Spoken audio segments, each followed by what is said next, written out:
जैसा सोचोगे तुम वैसा बन जाओगे, जैसा कर्म होगा वैसा फल पाओगे। श्रेष्ठ कर्म का आधार है खुद का कर लो दर्शन, यही जीवन का सार है, यही जीवन का सार है। जैसा सोचोगे तुम वैसा बन जाओगे, जैसा कर्म होगा वैसा फल पाओगे।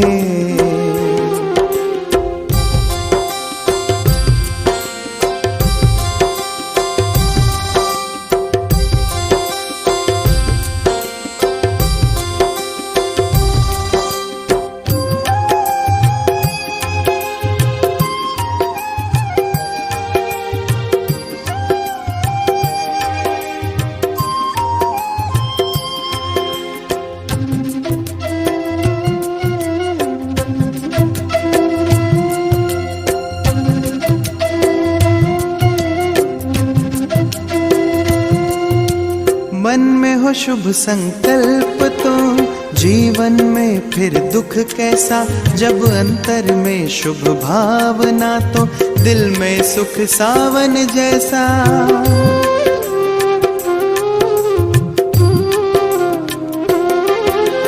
हार कर जो ना हारे जीत उसी की होती है, घनघोर अंधेरे में भी जलती जगमग उसकी ज्योति है।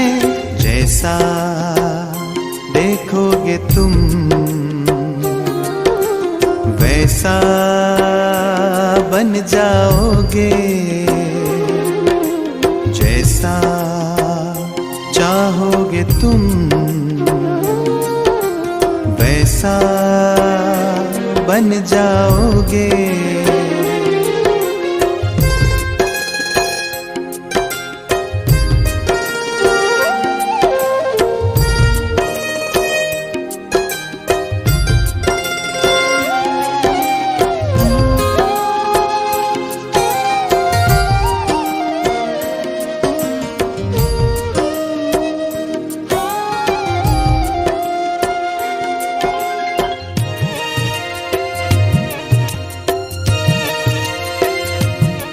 ये सूरज है तो है किरण, बादल है तो है पवन, प्राण है तो है तन मन, सात सुरों में है सरगम।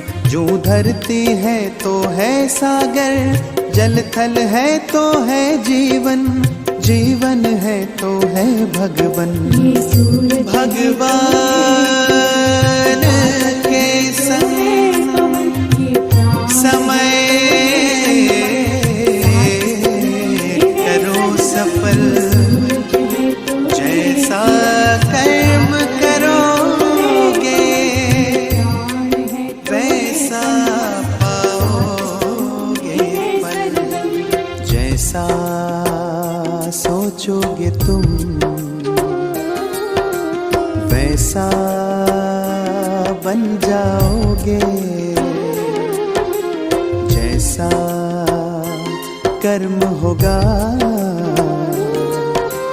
वैसा फल पाओगे। श्रेष्ठ कर्म का आधार है खुद का कर लो दर्शन, यही जीवन का सार है, यही जीवन का सार है। जैसा सोचोगे तुम वैसा बन जाओगे, जैसा कर्म होगा वैसा फल पाओगे। जैसा सोचोगे तुम वैसा बन जाओगे जैसा कर्म होगा, वैसा फल। ओम शांति। तो जैसे कर्मों के लेसन में हमने सुना भी कि जैसा कर्म करेंगे वैसा फल पाएंगे। अब यहाँ पर कई बार ऐसे क्वेश्चंस भी आते हैं कि जब मनुष्य आत्मा बहुत ही बुरे कर्म करती है, बहुत ही घृणित या नकारात्मक कर्म करती है, तो उसके एवज में, उसके फलस्वरूप उसको दूसरी योनियों में जाना पड़ता है। या कभी कभी कहते हैं बहुत पुण्य कर्म करने के बाद हमें मनुष्य योनि में जन्म मिला है। क्या ऐसा लग रहा है ये जीवन जीते हुए कि हमने बहुत पुण्य कर्म किए हैं तब जाके हम इस योनि में आए हैं? क्या इतना पुण्य हम करके आए हैं ऐसा महसूस हो रहा है? और वैसे जी रहे हैं हम कि बहुत पुण्य के बाद मुझे ये जन्म मिला है, ऐसा महसूसता हो रही है? नहीं। तो 84 लाख योनियों में जन्म लेना, 84 लाख योनियों से होके आना, तो ये पॉसिबल भी नहीं है, क्योंकि मनुष्य जैसा कर्म करता है वैसा फल पाता है। तो जैसा मना जिस रूप से उसने कर्म किया है उसी रूप से वो फल भी भुगतेगा, वैसा ही पाएगा। तो इसलिए कई बार लोग ये सोचते हैं कि बहुत पाप करेंगे तो पशु योनि में चले जाएंगे, बहुत पुण्य करेंगे तो मनुष्य योनि में ही जन्म मिलता है। लेकिन ये एक खुशखबरी है सभी के लिए कि मनुष्य आत्मा सिर्फ मनुष्य योनि में ही जन्म लेती है, दूसरा कोई योनि परिवर्तन नहीं होता। ना ही मनुष्य का योनि परिवर्तन होता है, ना ही किसी प्राणी का योनि परिवर्तन होता है। जो जिस योनि में है वो उसी योनि में ही जन्म लेता है। इसलिए आप देखेंगे कि दूसरे योनि वाले जो प्राणी हैं वो और ही ज़्यादा सुखी, समझदार महसूस होता है, प्रतीत होता है, जबकि मनुष्य योनि में मनुष्य आत्माएं बहुत दुखी है, बहुत अशांत है। तो कर्मों हमने मनुष्य योनि में रह के किया तो हमें फल भी मनुष्य योनि में ही रहकर भुगतना होता है। इसलिए कई बार हम संकल्प चलता है कि ऐसा मैंने क्या किया है जो मुझे अच्छा और दूसरे को मुझे बुरा ही मिल रहा है, बचपन से ही दूसरे को अच्छा मिल रहा है। अगर समझो मैंने बहुत पुण्य किया और मुझे मनुष्य योनि में जन्म मिलता है बहुत पुण्य के बाद किसी को, तो कभी कभी आप देखेंगे कि एक ही समय पर एक ही दिन में 2 बच्चे पैदा हो रहे हैं, लेकिन एक जो है बहुत ही गरीब घर में पैदा होता है, एक बहुत अमीर घर में जिसको गोल्डन स्पून इन माउथ कहते हैं वहाँ पैदा होता। तो कितना फर्क होता है। अब वो बच्चे ने तो कोई कर्म नहीं किया ना पैदा होते ही, तो भी वो जन्मते ही गरीब। कई बच्चे जन्मते ही डिसेबल होते हैं, चल नहीं पाते, कहीं देख नहीं पाते, कहीं बोल नहीं पाते, जन्मते ही। हाँ, कई बच्चे आजकल तो इतने कई सारे ऐसे भी केसेस आते हैं, कई बच्चे जन्मते ही उनको ऑक्सीजन पे रखा जाता है, आईसीयू में रखा जाता है, बहुत सारी मशीन्स लगाई जाती है। तो अभी तो बच्चा पैदा हुआ है, अभी तक तो उसने कर्म किया भी नहीं है, फिर भी उसको सज़ा क्यों? तो ज़रूर उसने पास्ट बर्थ में, पास्ट लाइफ में कुछ ना कुछ बुरा किया है, तब जाके उसको इस जन्म में जन्मते ही उसको उस कर्म का हिसाब किताब चुकता करना पड़ता है। तो कर्म हम करते हैं तो चुक्त भी हमें ही करना पड़ता, भुगतना हमें ही पड़ता है। इसमें भगवान कभी भी हमें बुरा बुराई नहीं देता या हमारे कर्मों की सज़ा नहीं देता। हमें अपने लॉ के हिसाब से, कर्मों के लॉ के हिसाब से हमें अपने कर्मों की सज़ा भुगतनी पड़ती है।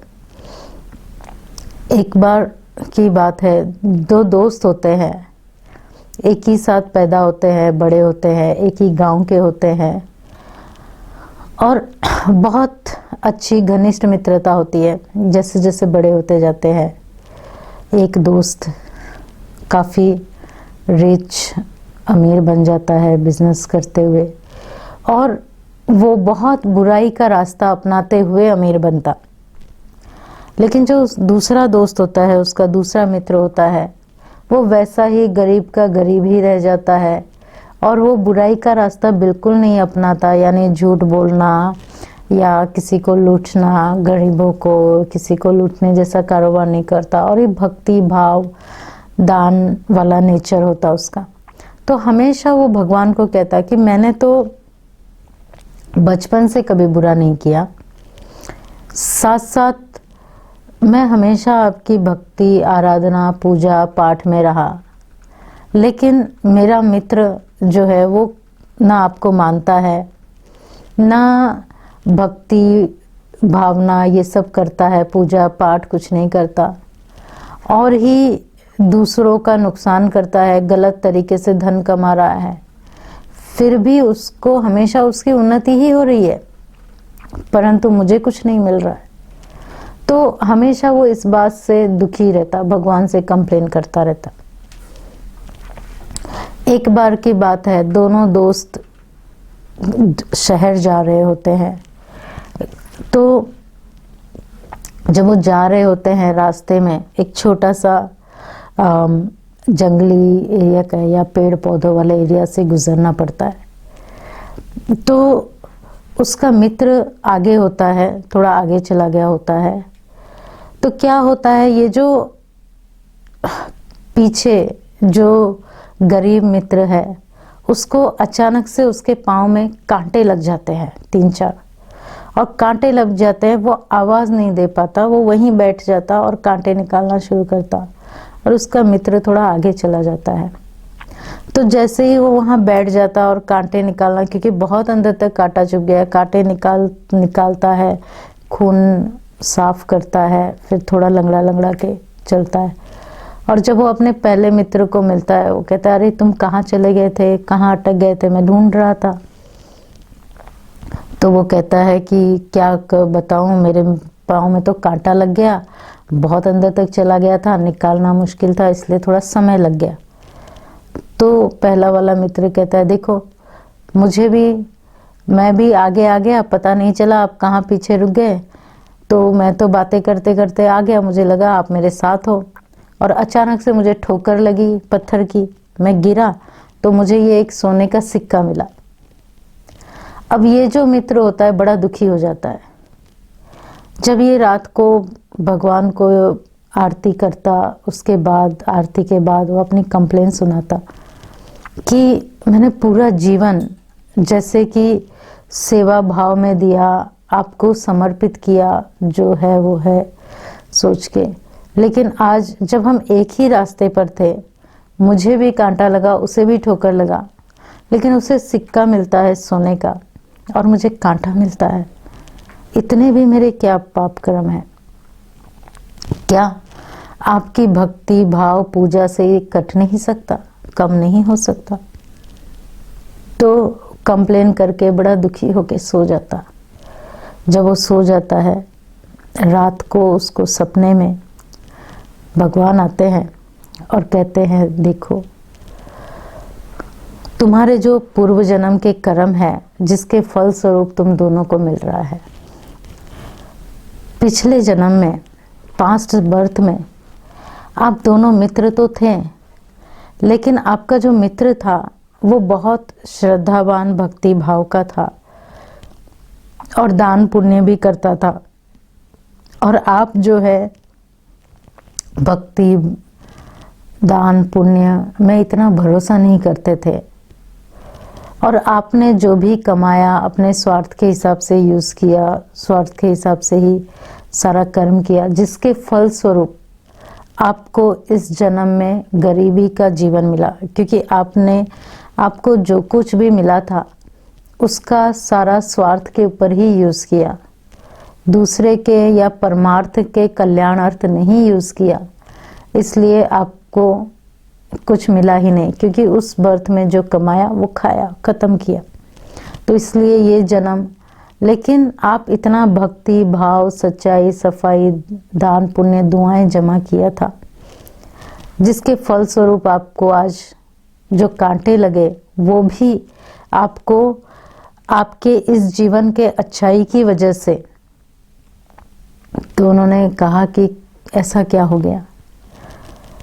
तो कहा तुम्हारा जो मित्र था पास्ट जन्म में उसने बहुत अच्छा किया था, बहुत पुण्य किए थे, जिसके फलस्वरूप आज उसको इस जन्म में अच्छा परिवार मिला, और अच्छा परिवार मिला, अच्छा बुद्धि मिला।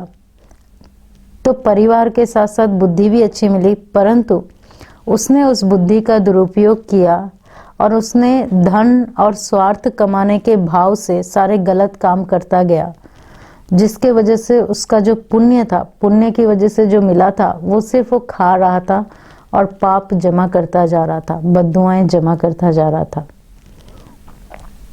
तो आज जब उसको ठोकर लगी, उसके पुण्य के हिसाब से उसको सोने के सिक्के से भरा हुआ कलश मिलना था, लेकिन उसने इतनी सारी बद्दुआएं ये कहे या अपना पुण्य खत्म कर चुका था, जिसकी वजह से उसे सिर्फ एक सिक्का ही मिला। परंतु तुमने पास्ट जन्म में कुछ तुम्हारा जमा नहीं था, लेकिन तुम्हारी वजह से पास्ट जन्म में एक ऐसे व्यक्ति को सजा मिली थी जो उस कर्म का भागीदार नहीं था।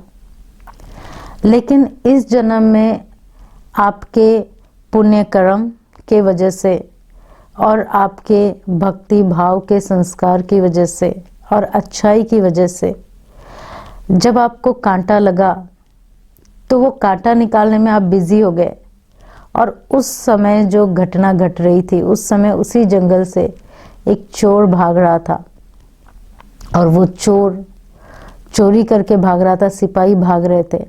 अगर आप वहां पहुंच जाते तो सिपाही आपको चोर समझ लेते और चोर बच जाता, लेकिन आपका पुण्य कर्म था जो आपके पिछले जन्म के पाप कर्म को काटा और आप जेल जाने से बच गए, सूली से काटा हो गया आपका जो पाप कर्म था या विकर्म था, वो आपके इस जन्म की दुआएं और अच्छे कर्म की वजह से।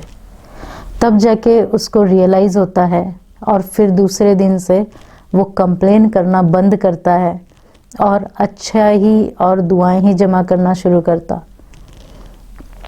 तो उसी प्रकार जब हमने भले कितने भी हमारे बुरे कर्म किए हो पिछले जन्म में या कुछ भी, परंतु जब हम इस जन्म में हम परमार्थ अर्थ, स्वार्थ के अर्थ नहीं लेकिन परमार्थ अर्थ और साथ साथ सभी के शुभ के, सभी के अच्छाई, सभी की भलाई के हिसाब से सोचे और कर्म करें, तो हमारा जो पिछले जन्म का या कोई भी पाप कर्म हो तो वो कट सकता है, और इस जन्म के पुण्य कर्म वो ढाल के रूप में, इस जन्म की दुआएं और ढाल के रूप में हमें मदद करती है। तो जब कोई भी आत्मा, अगर मनुष्य आत्मा बुरा करती है, तो जैसे मनुष्य योनि में जन्म नहीं मिलता उसको, दूसरे योनि में जन्म नहीं मिलता उनको, परंतु मनुष्य योनि में ही जानवरों जैसा जीवन यापन करना पड़ता है। मनुष्य योनि में आज देखा जाए तो जानवर बड़े खुश है, मनुष्यों से ज़्यादा खुश तो जानवर है। देखिए आज समय के हिसाब से वायरस का डर मनुष्यों को है, जानवरों को नहीं है। जानवर तो आज़ाद घूम रहे हैं, उन्हें कोई टेंशन नहीं है, फिक्र नहीं है, घर से बाहर निकलो, मास्क पहनो, सोशल डिस्टेंस रखो, कुछ नहीं है। डर मनुष्य आत्मा को है। क्यों? क्योंकि कर्म भी उसी ने ही किया है, इसलिए मनुष्य को ज़्यादा डर है। तो प्राणी तो दूसरे योनि के तो आराम से रिलैक्स होके घूम रहे हैं। तो अपने कर्मों की सजा हमें अपने योनि में ही मिलती है, तब जाके हमें वो महसूसता होगा कि ये मेरे पाप कर्मों की सजा है। अगर वो महसूसता ही नहीं हुआ तो सजा मिला तो उसका फायदा क्या। तो जैसे कहा, मनुष्य को मनुष्य योनि में ही उसकी सजा मिलती है, लेकिन जानवरों जैसा जीवन यापन। जैसे देखिए, जब आप भारत या कोई ऐसे गरीब देशों में जाते हैं तो अब देखेंगे कि कई ऐसे लोग हैं जो रोड साइड में ही सोते हैं और घर नहीं होता उनका, बच्चे उनके कचरों में ही जैसे खेलते रहते हैं, वहाँ कचरा जमा है उसी में ही खेलते हैं। तो ये क्या है? कचरे में, गंदगी में कौन रहता है? कीड़े मकोड़े रहते हैं ना। तो मनुष्य योनि में ही इस टाइप का जन्म, कीड़े मकोड़े जैसा जन्म जीना है मनुष्य योनि, लेकिन जीवन यापन किस तरह से हो रहा है, कैसे हो रहा है? हाँ। तो मनुष्य योनि में ही जानवरों जैसा जन्म। कई बार हम देखते हैं कि अच्छा, कई लोग जैसे मांगते हैं, भीख मांगते हैं, आप खा रहे हो आके मांगते हैं, अगर कोई देता नहीं है तो क्या करता है, जब वो प्लेट फेंक देता है तो उस प्लेट को ही उठा के चाट के अपना पेट भर लेते हैं। तो मनुष्य योनि में ही जैसे कुत्ते जैसा तो क्या करता है, ऐसे ही करता है ना। तो कुत्ते जैसा जीवन यापन करना, तो मनुष्य योनि में ही रहकर इस टाइप से जीवन जीना, जानवरों जैसा जीवन। तो इसलिए आप देखेंगे कि कोई भी आत्मा है, चाहे वो कोई भी योनि की आत्मा है, उन्हें अपना योनि परिवर्तन करने का कभी संकल्प नहीं आता। और किसी का भी ऐसा नहीं, मनुष्य का ही नहीं बल्कि जो 84 लाख योनियां हैं, किसी का भी योनि परिवर्तन नहीं होता। हर कोई अपने योनि में ही जन्म लेते हैं और हर कोई अपनी योनि में ही रहकर पाप कर्म किया है, तो उसे उसकी सजा उसकी योनि में ही रहकर चुक्त करना पड़ता है। जिस तरह से जैसा बीज होता है, जो झाड़ का, जो फल का जो बीज होता है, वही झाड़ उगेगा, वही फल आएगा। ऐसा नहीं है कि मैंने एप्पल का झाड़ बीज डाला और मैं उसमें पानी नहीं दूं, खत नहीं डालूं, मिट्टी नहीं डालूं, संभाल नहीं करूं, धूप नहीं दूं, ठीक से ध्यान नहीं रखूं, तो वो जाके चीकू उगाएगा। जब फल आएगा तो चीकू आएगा नहीं। मैंने एप्पल का बीज लगाया है तो एप्पल का ही फल आएगा। मैंने उसमें खत नहीं डाला, ठीक से पानी नहीं डाला, मिट्टी नहीं डाला, जो भी किया, लेट आएगा, या तो फल नहीं आएगा, या तो फल अच्छे नहीं होंगे, वो डिफरेंट चीज़ें हैं। लेकिन जो बीज, जिस फल का बीज है, वही झाड़ बनेगा और वही फल। अगर बाजू बाजू में भी एक एप्पल का, एक चीकू का लगाए तो भी वो बदलते नहीं हैं। तो उसी तरह आत्मा भी एक बीज है। तो आत्मा भी ये शरीर से निकल के जाएंगी तो दूसरे मनुष्य योनि में ही जन्म लेंगी और किसी भी योनि में नहीं जाएगी। इसलिए आप देखेंगे या पढ़ा भी होगा, आप सर्च भी कर सकते हो कि जितने भी लोगों ने, जिन्हों को भी अपने पास्ट बर्थ का याद आया है, हर कोई मनुष्य योनि में ही था। किसी ने कभी ये नहीं कहा कि मैं पास्ट जन्म में कुत्ता था, या मैं शेर था, या मैं कीड़े मकोड़े था। नहीं, हर कोई अपने पास्ट बर्थ में जब वो देखता है, मैं याद आता है, तो वो मनुष्य योनि का ही होता है, दूसरे योनि का नहीं होता। तो जैसा बीज है वही फल, वैसा ही झाड़ आएगा और वैसा ही उसको उसके कर्मों की सजा। अभी रिसेंटली एक घटना हुई है कि किस तरह से आप देखेंगे कि जानवर भी जो है ना, एक बार किसी ने एक जोक्स भेजा था कि कुछ बंदर आपस में बैठे थे और बातें कर रहे थे। तो एक बंदर आके कहता है उनको, पता है आजकल आज का ब्रेकिंग न्यूज़ क्या है? तो पूछते क्या हुआ? कहता अभी अभी न्यूज़ मिली है कि इंसान बताते हैं कि हम उनके पूर्वज थे, हमसे वो निकले हैं। तो दूसरा कहता है अच्छा, हम उनके पूर्वज है? तो तीसरा बंदर कहता है मैं तो उन्हें अपना पूर्वज नहीं मानूंगा, वो तो पता नहीं कहाँ के हैं, हमारे तो हम तो उनके पूर्वज हो ही नहीं सकते, मैं उन्हें अपनी कम्युनिटी का मानूंगा ही नहीं। क्योंकि मनुष्य जैसा स्वार्थ, मनुष्य जैसा कभी कभी घृणित विवेक जो है ना, वो जानवरों में नहीं होता है। अभी 2 या 4 दिन पहले की आप घटना ले लीजिए, एक हाथी का बता रहे थे। केरला साइड में एक हाथी जो थी प्रेग्नेंट थी, और प्रेग्नेंट थी, उसे भूख लगा, और वहाँ वो क्योंकि केरला गांव भी नज़दीक था, जंगल भी था, तो मनुष्य से हाथी तो घिरे हुए रहते हैं। हाथी तो एक मना फ्रेंडली प्राणी है। तो बेचारी प्रेग्नेंट थी और उसे बहुत जोर से भूख लगी, कुछ उसे मिला नहीं, तो वो गांव की तरफ आ गई। जब वो गांव की तरफ आई तो क्या हुआ उसके साथ, उसको जो है कुछ जो गांव के लोग थे, बच्चे थे या पता नहीं जो थे, उन्होंने पाइनएप्पल या ऐसा कुछ उसको खाने को दिया, और उसके साथ साथ फटाके, ऐसी कोई आग वाली चीज़ जो है वो उसने उसको खिला दी। अब उसको क्या पता हाथी को कि ये ठीक नहीं है, और उसने उसको खा लिया। जब उसने खाया तो उसके अंदर जो है जलन और आग लगना शुरू हुआ। और वो हाथिनी इतनी समझदार, वो अब क्या बताए इस घटना को। जब आप इसको न्यूज़ में सुनो या पढ़ो तो आपके आंखों में भी आंसू आ जाए कि प्राणी होकर भी वो जंगल की तरफ नहीं गई, गांव की तरफ नहीं गई, उन्हें मारने भी नहीं गई, सीधा वो वहाँ पर एक तालाब था वहाँ गई, और तालाब के अंदर उसने जल समाधि ले लिया।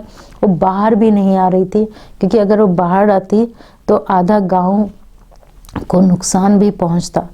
और वो प्रेग्नेंट थी, उसके गर्भ में बच्चा था, और फिर भी उसने जल समाधि लिया।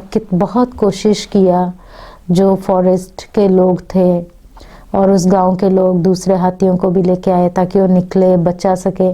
लेकिन उस हाथनी को पता था कि मैं बचने वाली नहीं हूँ, लेकिन उसने किसी का नुकसान भी नहीं किया, और फिर जो है उसने अपने आप को जल समाधि में डाल दिया।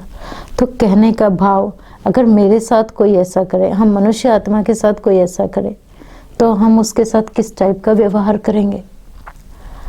हम उनके घरों का घर, खानदान का खानदान बर्बाद कर देना चाहते हैं। परंतु देखिए एक जानवर में भी कितना ये होता है।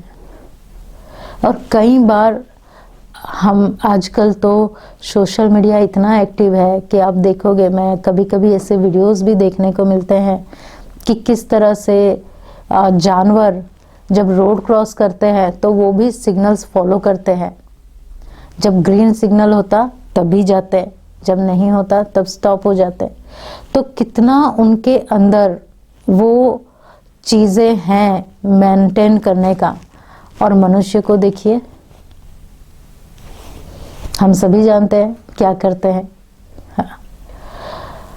तो कई बार ऐसा भी होता, आपने देखा होगा और हमने भी देखा है।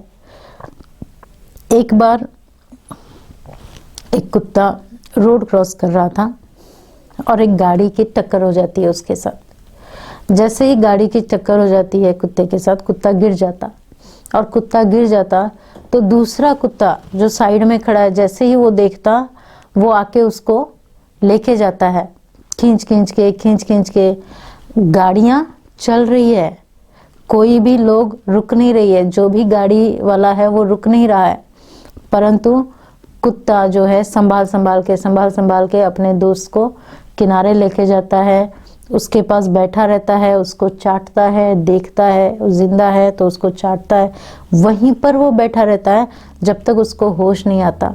जैसे ही उसको होश आता है दोनों चलना शुरू करते हैं।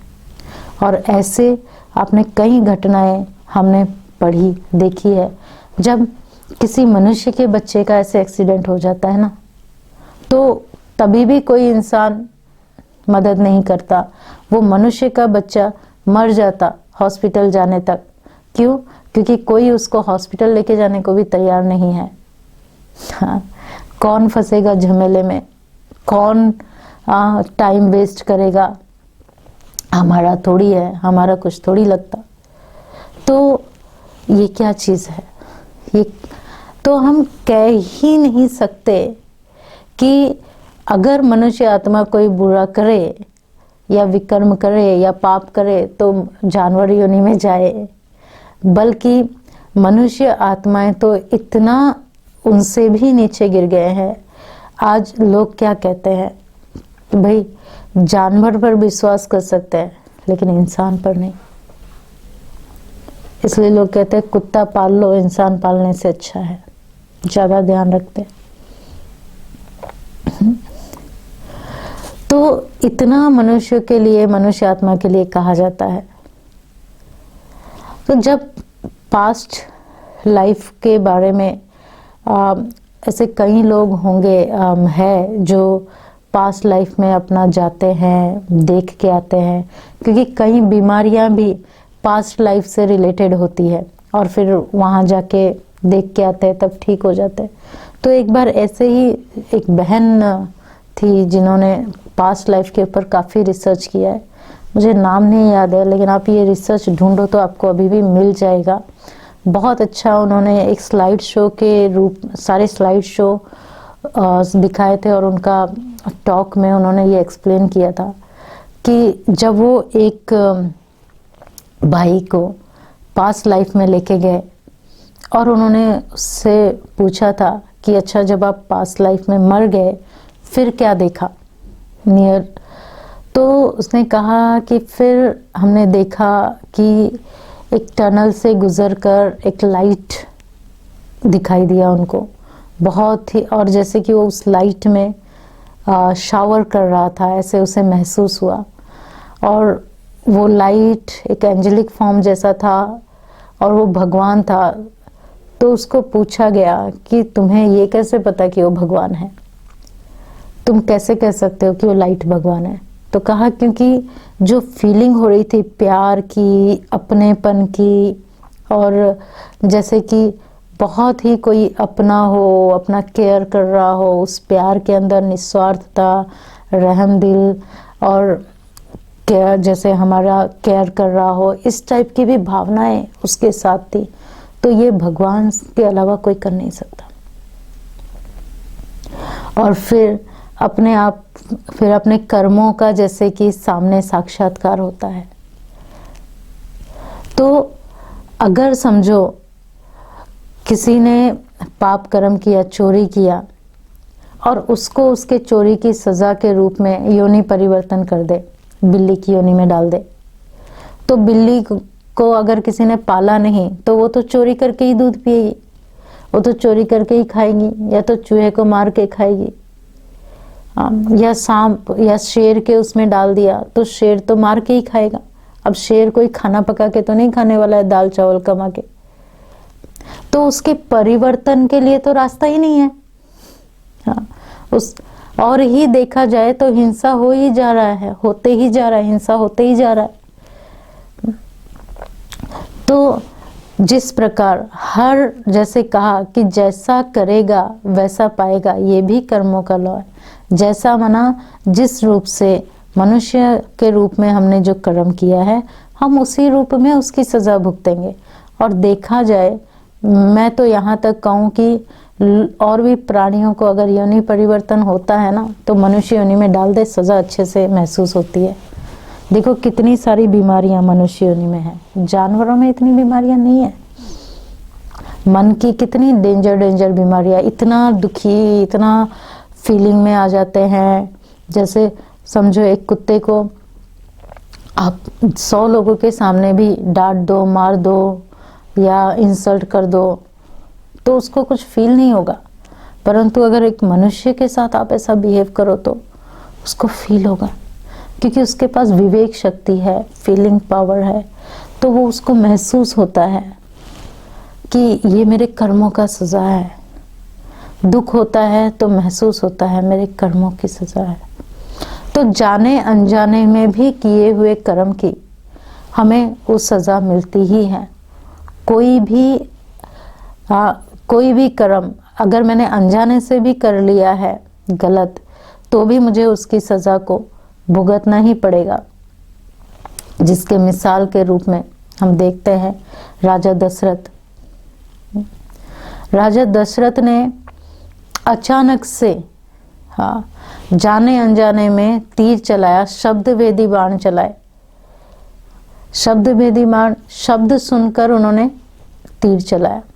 तो कभी कभी हम ऐसे भी कर्म कर लेते हैं कि किसी ने मुझे कुछ बुरा कहा किसी के बारे में और मैं उसके लिए सोच लेती हूँ, बाण चला लेती हूँ। मना मुझे समझो मेरे एक मित्र ने कहा कि अरे तुम उसको अपना बेस्ट फ्रेंड मानते हो, वो तो तुम्हारे बारे में इतना ऐसा नेगेटिव बोल रहा था, तुम्हारे बारे में ऐसा कर रहा था।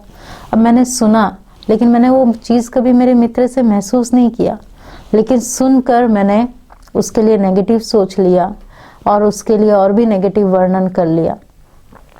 तो देखो शब्द भेदी बाण चलाने के बाद दशरथ राजा को क्या भुगतना पड़ा। तो इसलिए कई लोग इतने अपने कर्मों से दुखी हो जाते हैं कि आत्महत्या करने तक भी पहुंच जाते हैं कि इतना दुख है मेरे जीवन में, मैं नहीं जीऊंगा। लेकिन अगर हमने वो बुरे कर्म किए हैं, पाप कर्म किए हैं, दुखदाई कर्म किए हैं, तो मुझे उसकी सजा अगर मैं अभी नहीं भुगत रही हूँ और मैं आत्महत्या कर रही हूँ, आत्मघात कर रही हूँ, तो मुझे उसको फिर अपने आने वाले जन्म में भुगतना ही पड़ेगा। इसलिए तो कहा जाता है आत्महत्या महापाप है, वो नहीं करना चाहिए। क्यों? क्योंकि जो आपने कर्म किया है वो इसी जन्म में भुगतो या आने वाले, क्योंकि उसका रिटर्न मुझे लेना ही है जो मिल रहा है। तो हमारे पूर्वज कोई बंदर या कोई जानवर नहीं थे। कई कहते हैं अमीबा से मनुष्य निकला, जानवरों से निकला, नहीं, ये थ्योरी को रॉन्ग मान्यता मिली है। हमारे पूर्वज बहुत ही श्रेष्ठ थे, बहुत ही सभ्य संस्कृति के थे। तो परमात्मा की एक बार एक जज आए हुए थे, तो जब उनसे बातचीत हो रही थी कि हमने उनको पूछा कि कभी आपने किसी को फांसी की सजा दी है, तो उन्होंने कहा नहीं, लेकिन यदि कोई इस टाइप का कर्म लाइक चोर या ऐसा कुछ करता है तो उसका सिस्टम क्या है सजा देने का। तो बता रहे थे कि एक तो सोचने पर मजबूर हो जाते हैं कि ऐसे कैसे हम सजा देते हैं किसी को, कि आप देखिए वो जज खुद ही बोल रहे थे कि जब वो किसी क्राइम का किसी को सजा देते हैं, जैसे किसी ने चोरी किया, डाका डाला, तो उसको सजा मिलती है किन परिस्थितियों में और कितने नुकसान किया, उस हिसाब से उतने साल की उनको सजा मिलती है। अब इस एक ही स्टेट में, जो एक ही यूके में कई सारे ऐसे चोर हैं जिन्होंने अलग अलग एरिया में चोरी किया है, डिफरेंट सिचुएशन में, लेकिन जाते एक ही जेल में है। ये सारे एक ही जेल में जाएंगे और एक ही जेल में जब जाते हैं तब आपस में बातचीत तो करेंगे ना, अच्छा तूने क्या किया, मैंने ऐसा किया तो पकड़ा गया, वो बोलेगा मैंने ऐसे, तो आपस में एक दूसरे को राय सलाह भी देते हैं, अरे तुझे ऐसा नहीं करना चाहिए था, ऐसे करता तो नहीं पकड़ा जाता। तो और ही जब वो संगठन में मिलते हैं तो क्या होता है, और ही वो एक दूसरे का आइडिया लेते हैं, या कभी कभी इतने क्लोज फ्रेंड बन जाते हैं कि जब वहां से निकलते हैं ना, एक टीम बन के निकलती है और ही पाप जो है ज्यादा करना शुरू कर देते हैं। तो ये जो सिस्टम है, हम सजा देना, तो इसलिए कहा जाता है कि सजा देना जरूरी नहीं है, जितना जरूरी है कि उस इंसान के अंदर से उसकी उस बुराई को निकालना। तो उसकी बुराई को निकालने के लिए, उसके कर्मों को सुधारने के लिए आध्यात्मिक ज्ञान और हमारा मूल स्वरूप को जानना ये बहुत जरूरी है। क्योंकि आज मनुष्य आत्मा इसी से ही दूर हो गई है, अपने आप से और अपनी सभ्य संस्कृति से दूर हो गई है, कि पता ही नहीं उसे कि आखिर हमारा या हमारे पूर्वज कौन थे और हम कौन सी संस्कृति से, किन लोगों से हम बिलोंग करते हैं, क्या था। तो हमारी जो संस्कृति थी, सभ्य संस्कृति, जो देवी देवताओं की संस्कृति थी, कहा जाता है देवताएं इसी धरती पर आकर कर्म करके गए, उन्हें सिखा के गए। हम ये भी कहते हैं विष्णु ने 24 अवतार लिए। क्यों 24 अवतार लिए? क्योंकि हमें कर्म सिखाने के लिए कृष्ण का अवतार लिया, श्री राम का अवतार हुआ। क्यों हमें इन सब के बारे में सुनाया जाता? कि ये हमारे पूर्वज थे जो इस धरती पर आके गए, और इन्हों के सामने भी परिस्थितियां आई, लेकिन उन्होंने उन परिस्थितियों के सामने घुटने नहीं टेके, बल्कि उन्होंने उन परिस्थितियों का सामना अपने गुणों के साथ किया, अपने गुणों का त्याग नहीं किया। इसलिए और हर चीज को एक्सेप्ट किया, कोई भी बात में सवाल नहीं उठाया।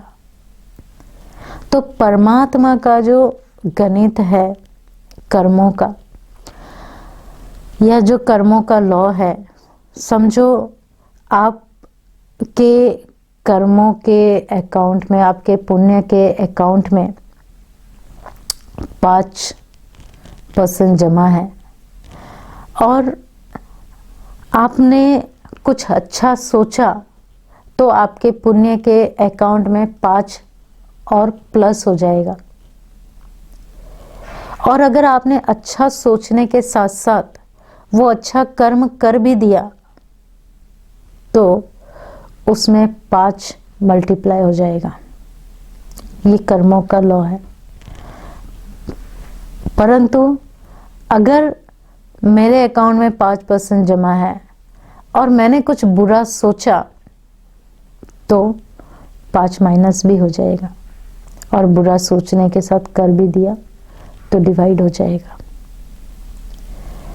तो ये कर्मों का गणित है कि भले हम जो भी सोच रहे हैं वो हमें इसी मनुष्य योनि में ही मिलता है। योनि परिवर्तन नहीं होता, क्योंकि जैसा बीज वैसा ही झाड़ उगेगा, वही फल देगा। तो हम देखते हैं कि किस तरह से हमारी सभ्य संस्कृति थी और कैसे धीरे धीरे धीरे धीरे हम अपने आप को, अपने गुणों को भूलते गए, और इतना भूल गए कि आज हम अपने ही भाइयों के लिए या अपने ही लोगों के लिए कह देते हैं कि इंसान से अच्छे तो जानवर है। तो अब फिर से हम अपनी उस सभ्य संस्कृति से, उस श्रेष्ठ संस्कृति से जुड़े, जिस संस्कृति से कहा जाता है कि हम जब उस संस्कृति से जुड़ेंगे तो सूर्य उदय होता है। कौन सा सूर्य उदय होता है? गुणों का सूर्य उदय होता है। एक कहानी याद आती है। एक बार जंगल में तीन लोगों का आर्ग्यूमेंट हो जाता है और वो आपस में बहस करते रहते हैं। बहस करते करते बहस जोर जोर से आवाज़ करना शुरू कर देते हैं। फिर वो कहते हैं, वहाँ से राजा जंगल से गुजर रहे होते हैं, उनका ध्यान राजा की तरफ जाता है। कहते हैं चलो चलो राजा से ही पूछते हैं, राजा ही निर्णय लेंगे। तो वो राजा के पास जाते हैं और कहते हैं, राजन हम लोगों के बीच में बहस छिड़ गई है, आप ही बताइए हम तीनों में बड़ा कौन है।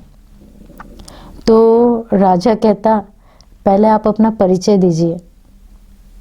तो जो पहला वाला होता है वो कहता है, मैं भाग्य हूँ और मैं समझता हूँ कि मैं सबसे बड़ा हूँ। फिर दूसरा कहता है कि नहीं, मैं कर्म हूँ, मैं सबसे बड़ा हूँ। और तीसरी जो होती है वो एक बहन होती है, वो कहती है मैं बुद्धि हूँ। तो राजा कहता है कि ऐसे कैसे मैं कह सकता हूँ कि आप तीनों में कौन बड़ा है, क्यों नहीं आप तीनों एक प्रयोग करें, उस प्रयोग से फिर हम निकालेंगे कि कौन बड़ा है। तो कहते हैं ये बात भी राइट है। तो राजा कहता है आप तीनों राजमहल चलिए तब तक। और जब वो जा रहे होते रास्ते में उन्हें एक लकड़हारा दिखाई देता है। राजा कहता है इस लकड़हारे के ऊपर हम प्रयोग करते हैं तो फिर हम देखेंगे कि कौन बड़ा है। तो उसी पर तो क्या होता है, सबसे पहले भाग्य कहता है मैं जाता हूँ, और भाग्य जाता है उसके पास। जैसे ही भाग्य उसमें प्रवेश करता है उसी दिन उसकी दिल होती है लॉटरी खरीदने की। वो लॉटरी खरीदता है और उसकी लॉटरी लग जाती है, बहुत सारा धन मिलता है उसको। जब उसे बहुत सारा धन मिलता है तो बड़ा खुश हो जाता, और फिर वो कहता है इतना सारा धन है, मैं क्यों लकड़ी काटूं, मेहनत क्यों करूं, आराम से खाऊं पीऊं, ऐशो आराम की जिंदगी जीऊं। तो हर एक को जो है 15-15 दिन का समय दिया गया होता है। तो 15 दिन तक भाग्य उसके साथ रहता है और वो बड़े अच्छे से जो भी उसको मिला हुआ होता है वो पैसा लुटाता है, खाता है, पीता है, बहुत अच्छा लाइफ एंजॉय करता है।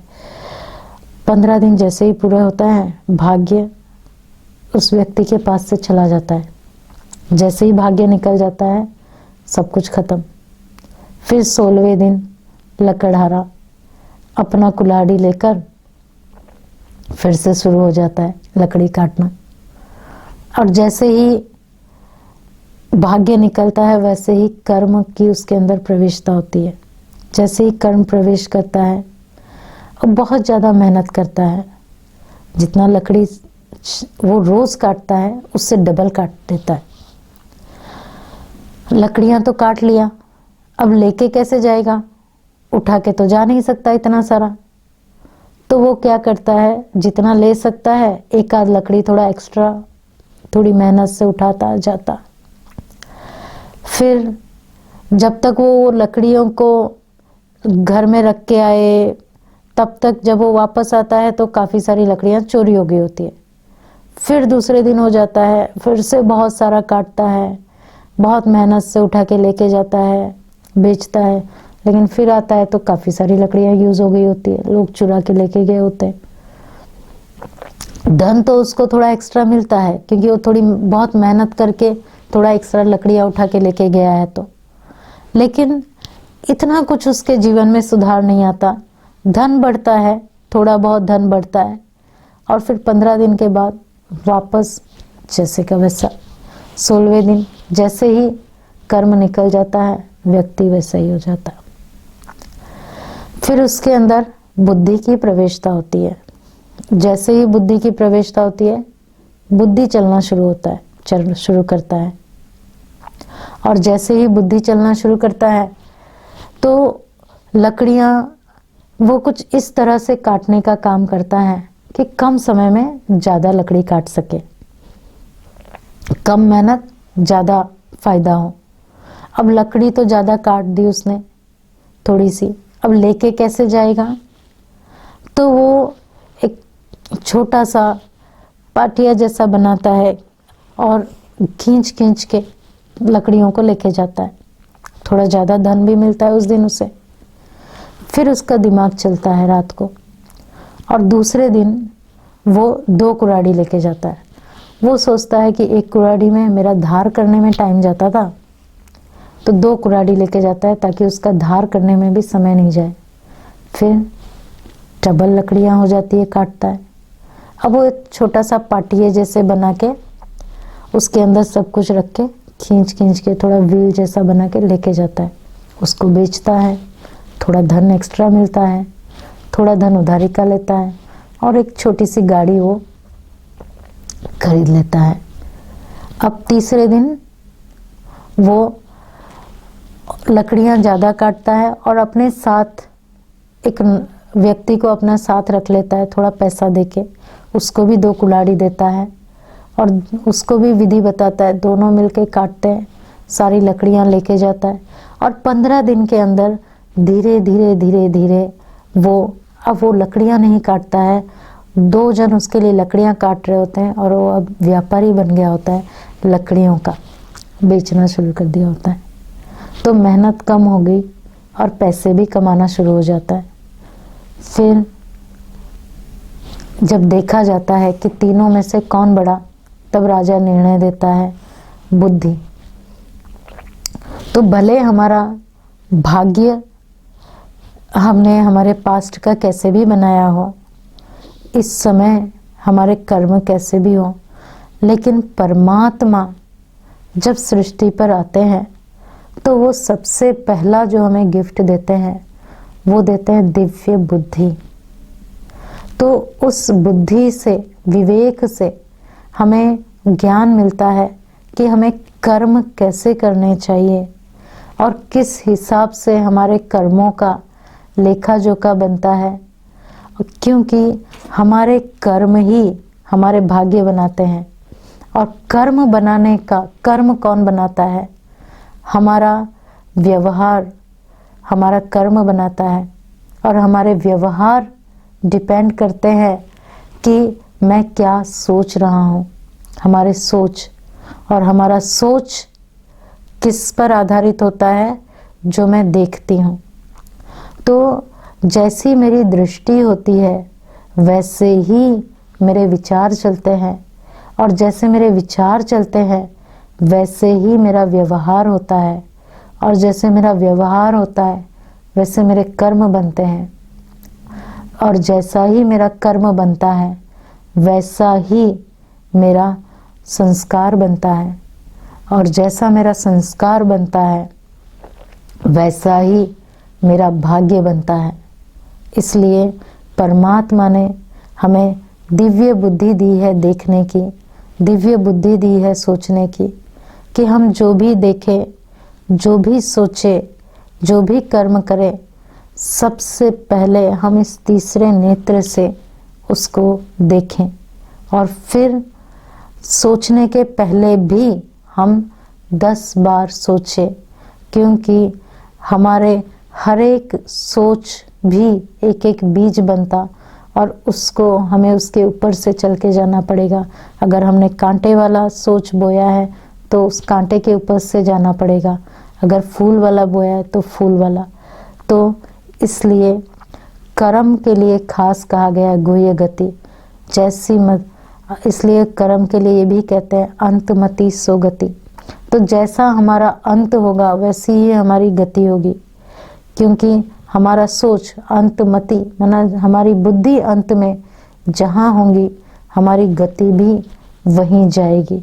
अगर हमारी मति में, हमारी बुद्धि में दिव्यता है तो हमारा जन्म भी दिव्यता पूर्ण होगा, हमारा कर्म भी, हमारी मति में अगर दिव्यता है हमारा कर्म भी दिव्यता वाला होगा, तो हमारा गति भी दिव्यता वाला ही होगा।